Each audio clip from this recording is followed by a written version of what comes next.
येणारच काल्याला आम्हाला तुम्ही सगळे आमंत्रण देणारच. कृपा करून आम्हाला काल्याला आमंत्रण द्यायच्या ऐवजी बाबांचं म्हणणं होतं की मी आदल्या दिवशी यावं. मी ठरवलो काल फॉर्म भरणं, तिथून इकडे येणं, परत इकडे येणं, कारण आज मी सुरुवात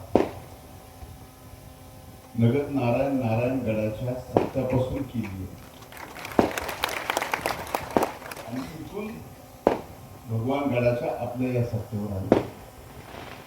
याची परंपरा बाबांनी सांगितली ती योग्यरित्या मी पाळली.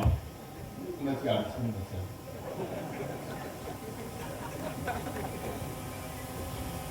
मी लाईव्ह बघितलं आणि ते पाहून तुमची वाणी, तुमच्या वाणीतलं ती ज्ञानेश्वरी, त्यातलं ज्ञान आणि सांगत असताना समजून घेणारा आणि 3 लाख इतर उपस्थित समाज, ही भव्यता मी माझ्या डोळ्यांनी काल ऑन स्क्रीन पाहिली. मी इतर होतो तरी आपल्या बाबा आपल्या गड ऐश्वर्य संपन्न, बाबा ऐश्वर्य संपन्न,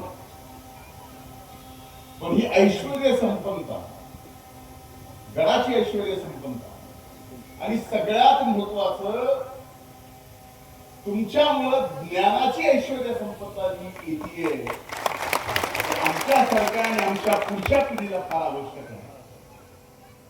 आपल्याला माहित नसेल, मी सुद्धा फार चिकित्सक आहे. भले जास्त शिकलेला नसलो, अर्धवट वकील आहे, तुम्ही वकील आहेत,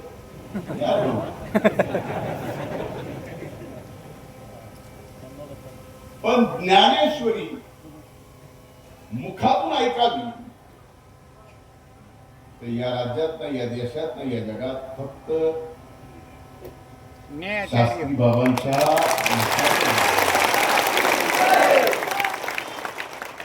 मी अनेकदा गडावर येतोय, 1.5 2 तास 3 तास बाबासोबत बसतोय. मी फक्त ऐकत असतो आणि बाबा बोलत असतात. त्यांना मला ही ओळ म्हणून सांगायची नसते ज्ञानेश्वरीची, पण त्याचा उद्देश मला सांगायचा असतो. मला आजही एक व्यथित होऊन आलो होतो आणि बसलो आणि त्यांनी सांगितलं की तुझा लढा जर सामर्थ्य होण्याच्या विरोधात असेल तर तुला सुद्धा तेवढंच सामर्थ्य व्हावं लागेल. तुला असामर्थ्य भगवान होऊन जमणार नाही. ते ज्ञानेश्वरीच्या ओळीत सांगितलं, अर्थ सांगितलं नाही. मला 4 दिवसानं कळाला.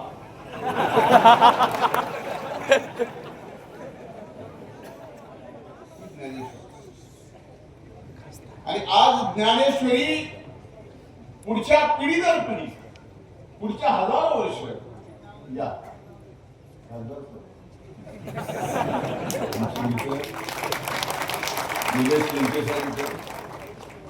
त्यांचेही मी आज बडेवाडीकरांकडून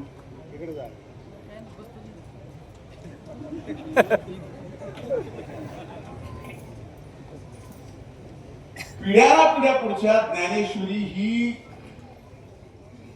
मोबाईल मध्ये जेवढं एखादं ऍप पटकन लक्षात येतं पोरायच्या, तेवढ्या पटकन ज्ञानेश्वरी समजावी आणि ती आपल्या अंगीकृत व्हावी एवढ्या सोप्या भाषेत आतापर्यंत 12 खंड माझ्या माहितीने बाबा प्रकाशित करणार, म्हणजे 12 झाले.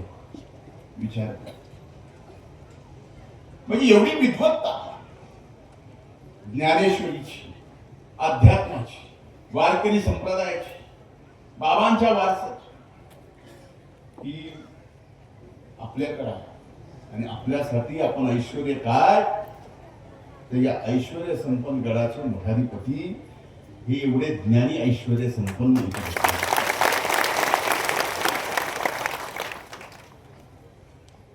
बाबांनी सांगितलं की महाराष्ट्रात असं ज्ञानेश्वरीचं मंदिर ज्ञानेश्वरायांचं मंदिर होत नाही, पहिले इथे बाबा जगात एवढं मोठं ज्ञानेश्वर माऊलींचं मंदिर कुठंच नाही, ते भगवान गडावर होत आहे, हे मी आपल्याला जबाबदारी सांगतो. आणि ते श्रीमंतांच्या एका एमपीतून नाही, म्हणजे एमपी म्हणजे खासदार नाही बरं, एमपी म्हणजे आपली जुनी एमपी, जुनी माणसं खिशात एमपी नाही लागला फिर असं, तसं एमपी नाही. एमपी म्हणजे पैसे, आपल्या कष्टातून रुपया कमवला तर 20 पैसे गडासाठी, ते ऐश्वर्य संपन्न भगवान बाबांच्या गडासाठी. अरे एवढी दानत, एवढं मोठं मन आज तरी कुठल्या एखाद्या गडाच्या देवाच्या भक्ताच्या मनात यावी आणि ते करून दाखवावं. ते फक्त हरिभक्तपरायण संतश्रेष्ठ भगवान बाबांचे भक्त करून दाखवतात. आणि ही परंपरा आज जरी याला कोणी कमी लेखत असेल, आज जरी याला कोणी मर्यादा घालत असेल, बाबा आता म्हणजे बोलत बोलत की काकांच्या हद्दीत मी आलो.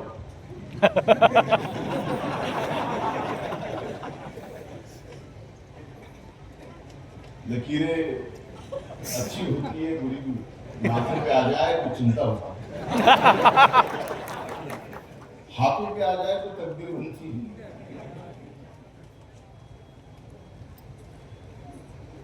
जमीन पे आ जाए तो सरहद बनती है,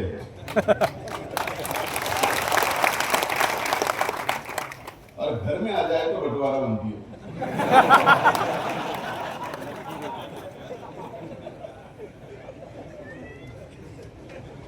म्हणून आपल्याला एवढंच सांगणं आहे की हे जे केलंय, ही जी शिस्त आहे घराची, ती कुठेच नाही. जगाच्या पाठीवर जे नियम घालून दिले, ते नियम तुम्ही भक्त, तुम्हाला वेगळे मला वेगळे नाही, मला सुद्धा तोच नियम या गडावर आहे. ही सर्व भक्तांना सामा.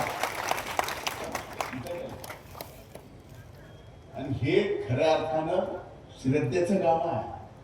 वारकरी संप्रदायानं कधीच अंधश्रद्धा, कधीच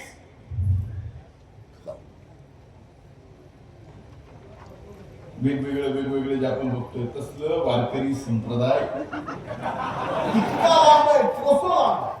आणि त्याच्याच मुळे खऱ्या अर्थानं अध्यात्म आज टिकून आहे, देवत्व टिकून आहे, गुरु शिष्याचं नातं टिकून आहे. नाहीतर कधी काय काय होईल, कुणाचं काय निघेल, कुठल्या सांगता येत.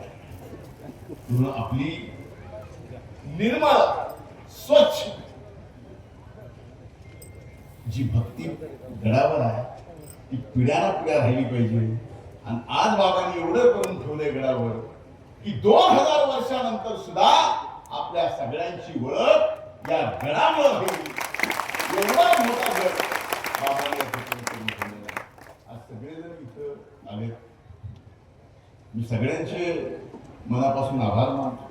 आणि माझ्यासोबत येताना जरा मोठी मोठी माणसं पण आली, म्हणाले नाही पण